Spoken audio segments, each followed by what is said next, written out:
आता क्रिमेशन या शब्दाचा अर्थ समजून घेऊया. सर्वप्रथम मराठी अर्थ दहन, अंत्यसंस्कारातील दहन. क्रिमेशन हा शब्द नाऊन आहे. मराठीत समजून घ्या. क्रिमेशन म्हणजे मृत व्यक्तीच्या शरीराला अग्नीद्वारे जाळण्याची प्रक्रिया. ही अंत्यसंस्काराची एक पद्धत आहे ज्यामध्ये मृतदेहाचे दहन केले जाते. English meaning the act of burning a dead body as a funeral practice. आता उदाहरणे पाहूया. पहिले वाक्य, the cremation was performed in the evening. दहन संध्याकाळी करण्यात आले. इथे क्रिमेशन म्हणजे मृत व्यक्तीच्या अंत्यसंस्काराची प्रक्रिया संध्याकाळी पूर्ण झाली. मृतदेहाचे विधी संध्याकाळच्या वेळी पार पडले, त्यामुळे अंत्यसंस्काराची प्रक्रिया पूर्ण झाली. आता मित्रांनो, थोडा विचार करा.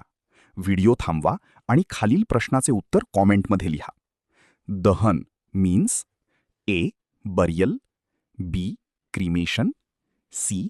Burning food, D. कुकिंग. तुम्हाला इंग्रजी मोफत आणि सोप्या पद्धतीने सुधारायचे आहे का? नियम अकॅडमीचा बेसिक इंग्लिश व्होकॅब्युलरी आणि ग्रामर कोर्स पूर्णपणे मोफत जॉईन करा.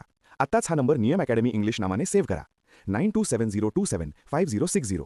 नंतर व्हॉट्सॲपवर हॅलो सर असा मेसेज पाठवा. दररोज व्हिडिओ प्लस MCQ सराव मिळवा. नंबर सेव्ह केल्यावरच लिंक उघडतील.